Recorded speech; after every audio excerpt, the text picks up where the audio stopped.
Hey friends, how are we this week? We only have 2 weeks left. And when I heard that, I thought, gosh, you guys are almost kindergartners and you're so smart. And I thought, it's time for chapter books. So, I know you get read chapter books all the time at school, like Magic Tree House, but this book is a little different. It's not a Magic Tree House, it's The Ink Drinker. And it's only 6 chapters, and they're really short. So I thought I'd read 3 chapters today, and then 3 chapters next week. And the thing about chapter books is that they don't have as many pictures, but that's okay because the stories are so great. And when there is one, I'll show it to you. You just have to turn on those little screens in your head and imagine what's going on. And y'all are definitely ready for chapter books. I know you've heard them at school already. And this is just a great transition into kindergarten, which y'all are just about to be. Yay! So this is a great book. It's The Ink Drinker. It's a little scary, but that's what makes it fun. It's written by Eric Thompson, illustrated by Martin Mosh. It's so good. So let's buckle up, turn on your listening ears and your little screen. The Ink Drinker. The Hiding Place, Chapter 1. My father owns a bookstore. He loves books. He devours them like an ogre. All day and all night, he reads. It's an obsession with him. There's no cure, but our family doctor doesn't seem to worry. Every evening, I find a new pile of books at home. They're everywhere, even in the bathroom. But it's useless to complain. With Dad, books are always welcome. He speaks to them as though they were people. He gives them first names and calls them my little bookies. Every book is his special friend. As for me, I have no special friend, and books definitely don't qualify. I hate them. You see, I may look like my dad, but deep inside, we are very different people. Mom pretends not to notice this because she loves us both. Can you believe that she won't even come to my rescue when Dad forces me to read? Summer vacation has just started, and to keep busy, I'm helping in the bookstore. I'm not allowed to do too much, though. Dad won't let me tidy up or even touch anything. He says paper doesn't last long in my hands. I guess I do like the sound of paper being torn up. It's like music to my ears. So I watch out for shoplifters. It's the only fun thing to do in the bookstore. But each time a book ends up in the pocket of a thief, I keep quiet. It pleases me to know that there's one less book. The problem is, there are hardly any shoplifters, since my dad almost always spots a thief as soon as one enters the store. I end up spending most of my time observing the customers. I know all the regulars and all their little habits. Some sniff the books as though they were selecting a bouquet of roses. Some choose any old book because they love a surprise. And still others can't make up their minds. They pick up a book, they put it back. They take it again and finally leave it. More often than not, those who walk away empty-handed look all embarrassed because they haven't bought anything.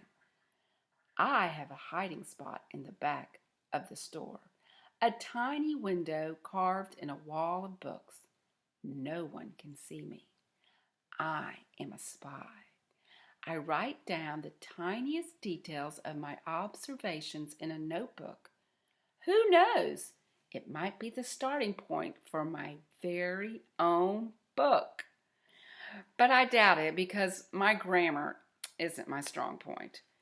Today, there was a new customer who I'd never seen before. He must have just moved into the neighborhood. He was one weird-looking guy with a gray complexion and bristly eyebrows. His behavior was even weirder. I could hardly believe my eyes.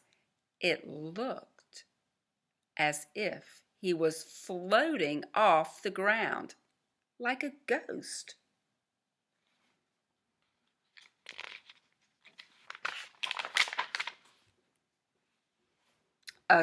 Chapter 2, A Strange Customer. With my very own eyes, I saw the unknown reader drinking a book. I'm not kidding, and I swear I wasn't hallucinating. For 5 minutes, I saw him walking silently between the shelves with his eyes closed and his arms stretched out in front of him.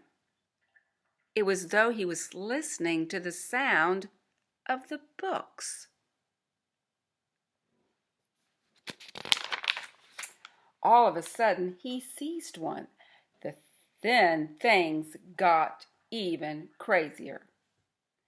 He didn't open the book. He simply separated the middle pages and created a slit.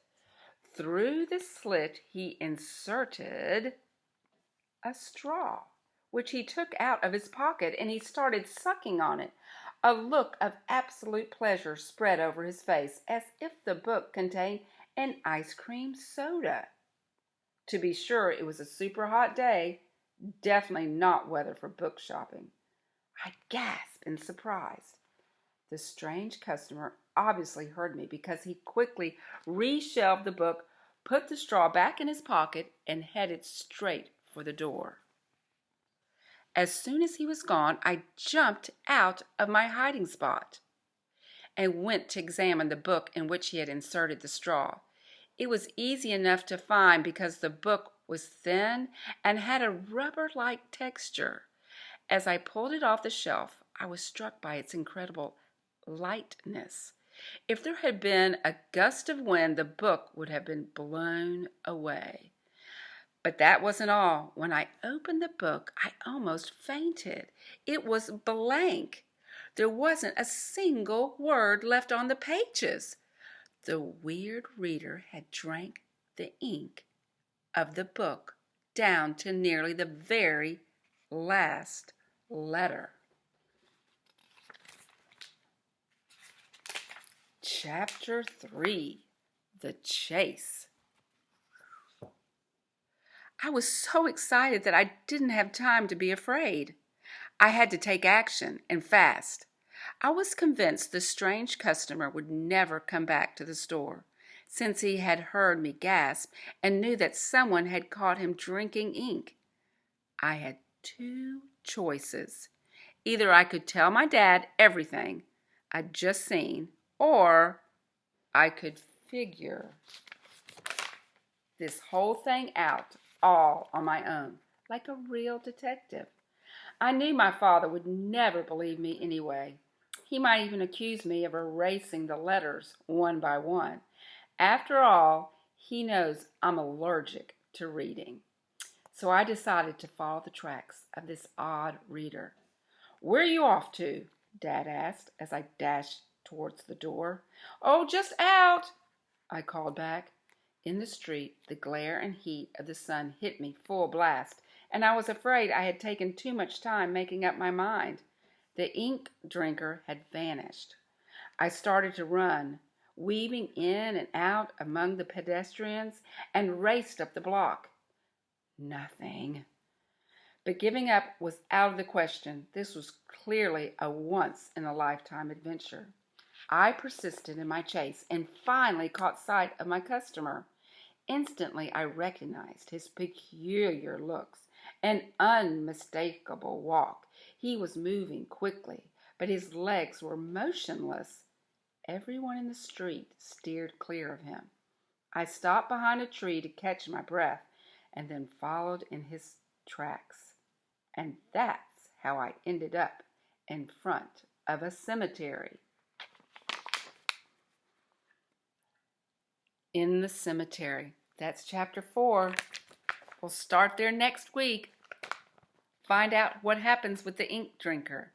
I hope you enjoyed it. And I'll see you next week. Bye.